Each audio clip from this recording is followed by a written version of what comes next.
सीमा हैदर कई सवाल पूछ रही हैं। इरशाद साहब, आप मुस्कुरा रहे हैं, आप उल्टे पुल्टे सवाल पूछते हैं, बजाय उसके बलूचिस्तान में जो महिलाओं का हाल है, जो वहां पर दुर्दशा है, जिसके बारे में सीमा ने कई बार टीवी चैनल्स पर बोला है कि पाकिस्तान में महिलाओं के साथ बहुत ज्यादती होती है, उस पर कुछ क्यों नहीं कहते हैं आप, बजाय सीमा पर सवाल उठाने के? उस पर कोई जवाब दीजिए ना।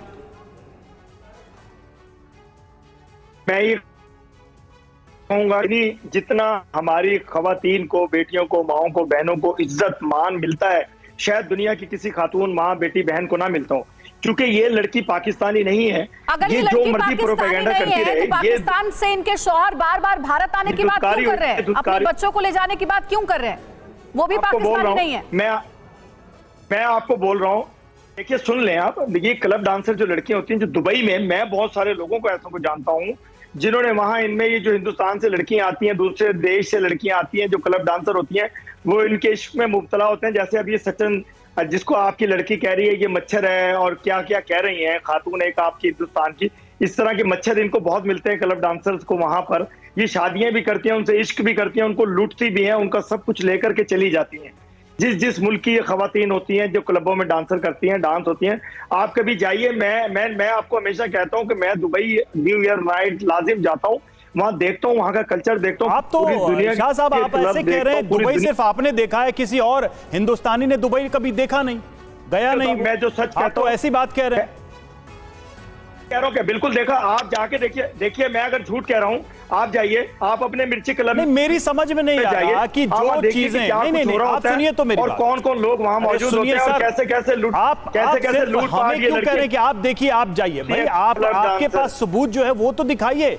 आप कह रहे हैं ना कि शौहर से बात नहीं की, मैं आपको ये अपने गांव का जो पता दे रही हैं, आप वहां नहीं जाते, इनके घर वालों से कोई कनेक्शन नहीं करते, इनके शौहर के जो 2 बच्चे हैं वो कहां हैं उसके बारे में आपको पता नहीं, और आप सिर्फ इंडिया के लोगों को, इंडिया की मीडिया को ज्ञान दे रहे हैं। एक आदमी ने अगर दुबई, मैं इंडिया को नहीं पूरी दुनिया को ये हाईलाइट कर रहा हूँ, ये झूठी खातून है जो कि करैक्टर बनाया गया एक पाकिस्तान के लिए कि जी ये शायद पाकिस्तान की एजेंट है। ये पाकिस्तान की एजेंट नहीं है। पाकिस्तान की एजेंट होती तो खुदा की कसम बॉर्डर पे गोली मारते आप इसको। आपकी फोर्सेस जो हैं इतने जुल्म करते हैं, जो सरहद पार करते गलती से भी उसको इबरत का निशान बनाते हैं, जिसमें आप वो विषय उठा रहे हैं जिसमें पाकिस्तान खुद नंगा है। वो उस जगह पे मत जाइए, उस जगह पे मत जाइए कि हिंदुस्तान की फोर्स क्या है क्या नहीं है। चलिए हम लौटते हैं आपके पास, हम लौटते हैं आपके पास। देखिए नहीं, हम भारतीय सेना की बात नहीं कर रहे हैं, हमारा विषय बिल्कुल अलग है। और देखिए, पाकिस्तान से जो लोग सीमा को धमकी दे रहे हैं वो ये हकीकत भी जान लें कि पाकिस्तान में आम इंसानों की जिंदगी कैसे तबाह है। यह भी जानना जरूरी है कि हिंदुस्तान की अंजू पाकिस्तान गई थी, अब उसकी वहां क्या स्थिति है, क्या उसकी हालत है। तो सरहद के आर पार फर्क बिल्कुल साफ है। वो फर्क क्या है वो भी हम जल्दी से आपको बताते हैं। सीमा हैदर हिंदुस्तान में बहुत खुश हैं, वो बार बार कह रही हैं हिंदुस्तान में रहना चाहती हैं, बच्चों के साथ रह रही हैं।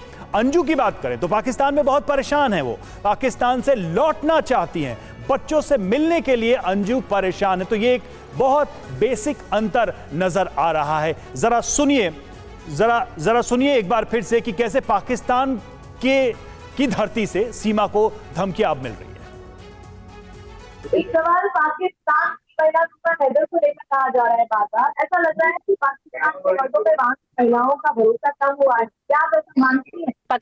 पाकिस्तान मेरा देश है, मेरा कंट्री है, मेरी माँ की जगह है।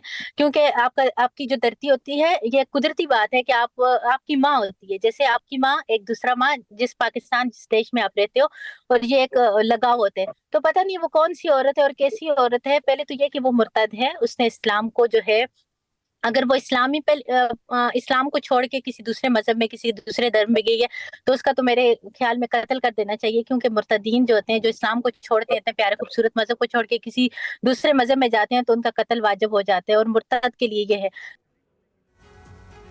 तो पाकिस्तान से सीमा को पहली बार धमकी नहीं दी गई, लेकिन इस बार एक औरत ने ही औरत को धमकी दी है उस पार से।